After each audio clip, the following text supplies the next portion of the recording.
Halo, nama saya Marini Joko Wiharjo. Saya mahasiswa pertanian Universitas Gadjah Mada. Saya mau nyeritain saat saya divonis terkena COVID-19. Jadi awalnya itu saya melakukan perjalanan bersama orang tua saya dari Lampung menuju Jogja. Jadi saya nyetir dari Lampung ke Jogja dan nyusulin ayah saya yang ada di Jakarta dan ibu saya yang ada di Semarang.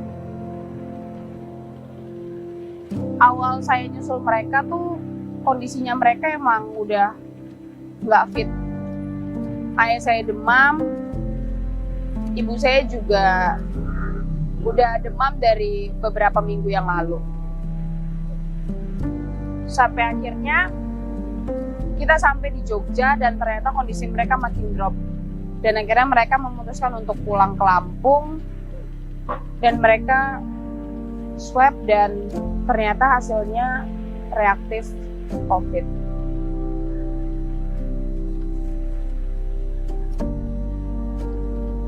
Mereka diisolasi berdua di Rumah Sakit Abdul Muluk di Lampung, dan ngedengar kabar itu, saya juga memutusin untuk langsung rapid dan juga swab. Awal saya rapid, kondisi saya bener-bener nggak ada apa-apa, saya nggak ngerasain sakit yang kayak demam, batuk atau apapun itu saya nggak ngerasa sama sekali. Saya rapid ternyata hasilnya reaktif. Di situ saya mulai panik, saya takut dan saya harus nunggu beberapa hari untuk ngelakuin swab. Dan akhirnya saya swab di Rumah Sakit Bethesda. Dan dari situ pun saya harus nunggu lagi beberapa hari lagi. Saya nunggu sekitar 1 minggu. Dan selama 1 minggu itu gejalanya pelan-pelan mulai muncul. Mulai dari saya hilang nafsu makan, saya nggak bisa nyium bau apapun, saya nggak bisa ngerasain rasa makanan apapun, semuanya hambar. Dan saya mulai mual, saya mulai batuk. Itu adalah batuk yang paling parah selama saya pernah batuk gitu. Saya nggak pernah ngerasain batuk yang kayak gitu. Itu bener-bener bikin tenggorokan saya tuh kering. Saya sampai nggak bisa berdiri karena saya harus bungkuk untuk batuk dan meluk diri saya sendiri di dalam kosan. Dan sampai akhirnya saya sadar kalau tenggorokan saya tuh udah ngeluarin darah dari batuk saya. 2 hari setelah kejadian itu, Bethesda menghubungi saya kalau ternyata hasil swabnya tuh udah keluar. Waktu hasil swabnya keluar, saya masuk ke dalam ruangan dokter dan dokter bilang ternyata saya juga positif COVID. Di situ pikiran saya kacau karena saya mikir saya akan diisolasi, saya harus ninggalin skripsi saya. Pokoknya saya benar-benar takut di situ. Terus akhirnya paru-paru saya di ronsen dan ternyata udah banyak banget bercak-bercak putih di situ. Saya belum ngerasain sesek yang begitu parah waktu saya dinyatain positif. Dan saya juga minta sama dokter untuk saya nggak mau diisolasi di rumah sakit gitu loh. Karena saya harus ngerjain skripsi, saya punya banyak kegiatan yang harus saya lakuin secara langsung. Tapi mengingat kondisi saya yang saya sendirian, saya nggak punya siapa-siapa di Jogja, dan ya udah akhirnya saya mau untuk dirawat di rumah sakit. Saya dirawat di Rumah Sakit Bethesda di dalam ruangan yang kecil. Dan pertama kali saya masuk ke dalam ruangan itu, saya nggak tahu saya harus ngapain. Saya cuma bisa nangis karena saya takut. Dan di situ suster-suster pakai APD yang saya belum pernah ketemu sebelumnya. Itu mulai masuk ke ruangan saya, pasang infus, ngasih saya obat. Saya juga udah mulai susah untuk ke kamar mandi dengan infus yang nempel terus. Dan obat-obatan yang bener-bener banyak banget yang harus saya minum. Saya ngelakuin swab test itu dengan jarak 1 minggu sekali, karena waktu itu proses nunggu hasil swab testnya agak lama. Waktu pertama kali swab test saya nggak ngerasain sakit, tapi untuk swab test yang kedua, ketiga, keempat itu ada hidung saya agak sumbat, jadi proses swab testnya bener-bener sakit banget.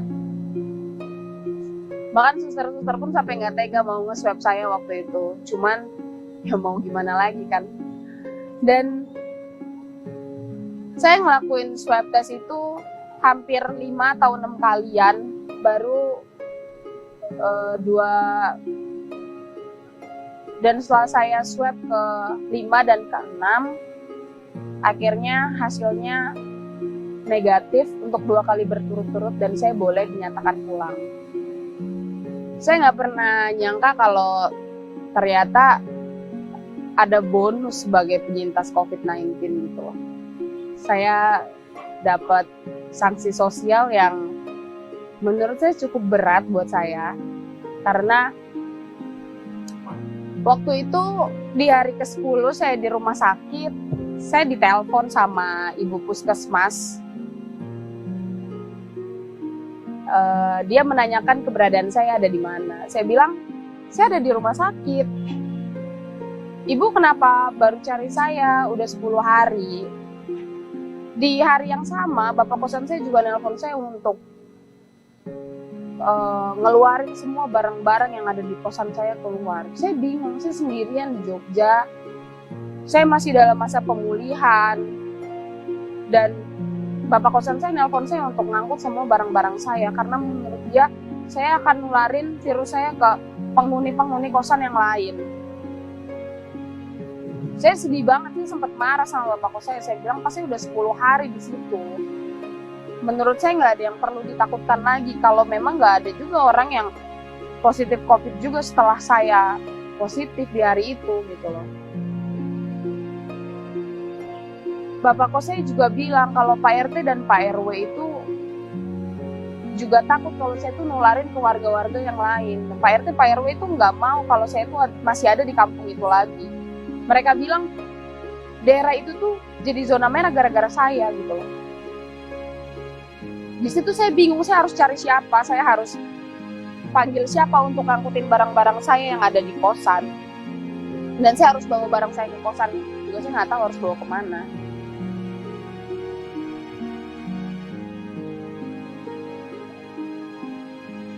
Akhirnya bapak kosan saya ngasih saya tempat tinggal yang lain yang jauh dari kampung yang sebelumnya. Dan setelah saya dapat teman yang mau ngambilin barang-barang kosan saya dan mereka bawa barang-barang saya ke kosan yang baru, mereka kaget lihat kondisi kosannya. Kosannya menurut mereka nggak layak untuk dihuni. Nggak layaknya gimana? Nggak layaknya itu karena nggak ada jendela dan nggak ada ventilasi untuk bernafas. Kosannya benar-benar sempit, kecil, cuma bisa untuk tempat tidur aja. Dan setelah barang-barang saya masuk, mereka juga bingung. Kalaupun nanti saya harus tinggal di situ, saya harus tidur di mana? Karena kamarnya benar-benar full untuk barang-barang saya aja. Saya juga kaget dengan uang bulanan segitu, saya dikasih ganti tempat tinggal yang menurut saya juga nggak layak gitu loh. Saya masuk pintu itu harus nunduk kepalanya karena benar-benar pintunya pun kecil, kamarnya juga kecil, nggak ada jendela, nggak ada ventilasi udara. Saya bingung. Dan akhirnya saya ngaduin kasus ini ke ibu puskesmas yang tadi. Saya tanya ke ibu puskesmas, kenapa kenapa warga masih bisa memperlakukan penyintas tuh seperti itu gitu. Dan Ibu Puskes sendiri pun bingung harus menjawab apa, karena beliau ngerasa beliau sudah melakukan penyuluhan. Saya tanya lagi, penyuluhan Ibu tentang apa? Tentang pencegahan COVID atau tentang perlakuan yang baik terhadap penyintas? Karena itu adalah sesuatu hal yang berbeda menurut saya gitu loh. Terus Ibu Puskesmas sudah meninggalkan saya gitu aja, dia nggak memberi saya solusi untuk nantinya saya harus tinggal di mana. Lalu akhirnya dia memberikan saya kontak gugus kelurahan tempat saya tinggal, dan akhirnya saya kontak bapaknya, dan bapaknya mengkonfirmasi kepada Pak RT dan Pak RW apa benar mereka tuh nggak mau kalau saya tuh masih ada di kampung itu gitu. Dan ternyata memang benar Pak RT dan Pak RW tuh nggak mau kalau saya ada di kampung itu karena mereka ingin melindungi warganya mereka. Terus saya tanya ke Bapak gugus COVID, jadi saya harus di mana? Pak, saya harus tinggal di mana? Saya bingung. Dan jawaban Bapak gugus COVID-nya tuh cuman, ya kalau misalnya warga kampung itu nggak mau nerima kamu, ya kamu harus cari tempat lain. Kamu harus cari tempat lain yang mau nerima kondisi kamu seperti ini. Saya bingung kenapa jadi Bapak membenarkan tindakan yang dilakukan oleh Pak RT dan Pak RW gitu loh, tentang kasus pengusiran saya dari kampung gitu loh. Dan beliau bilang kalau saya tuh nggak pernah dengar kasus pengusiran seperti ini, mahasiswa yang kena COVID tuh nggak pernah diusir seperti kamu. Tapi niatnya saya mengadukan ini, saya tuh mau bilang kalau ya ini loh Pak, saya tuh diusir begitu. Tapi ya berakhir dengan kontak yang terputus, dia udah nggak pernah hubungi saya lagi, dan saya juga nggak tahu mau menghubungi beliau dengan kata-kata apa lagi. Dan di hari saya dinyatakan positif, saya ditanya oleh pihak rumah sakit, saya punya tempat tinggal atau enggak, saya punya teman yang bisa ngejemput atau enggak. Akhirnya di situ saya menghubungi salah satu teman saya, dan alhamdulillah ada yang mau nampung saya sampai akhirnya saya dapat tempat tinggal lagi. Setelah saya sembuh, saya tanya ke bapak kosan saya yang kemarin, apakah saya masih boleh tinggal di situ, karena saya masih mau ngekos di situ gitu loh, dengan status saya yang udah sembuh, udah negatif COVID gitu. Dan ternyata Pak RT dan Pak RW tetap nggak mau kalau saya menginjakkan kaki saya di kampung itu lagi. Bahkan mereka pun nggak mau lihat mobil saya tuh lewat di jalan kampung itu lagi. Ya udah, jadi akhirnya saya memutuskan untuk tinggal yang agak jauh dari perkampungan itu. Sekarang udah saya nggak tinggal di situ lagi.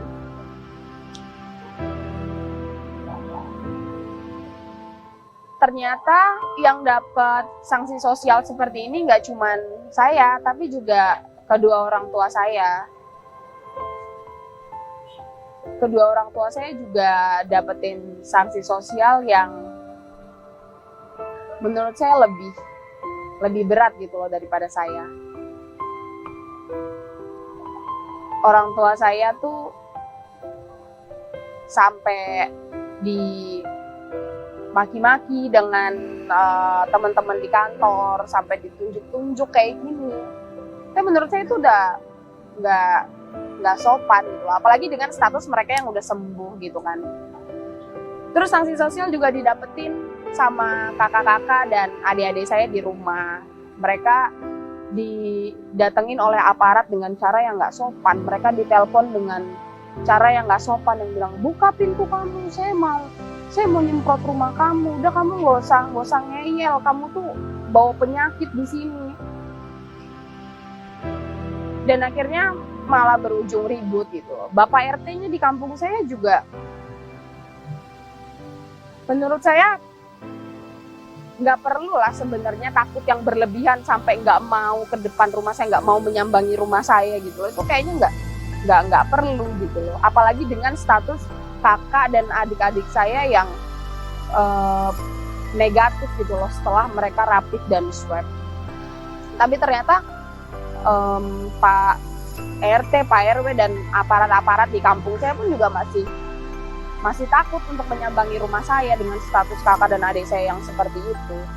Saya pikir pengobatan di dalam rumah sakitnya itu lebih berat daripada sanksi sosialnya. Ternyata ada yang lebih berat daripada pengobatannya itu sendiri.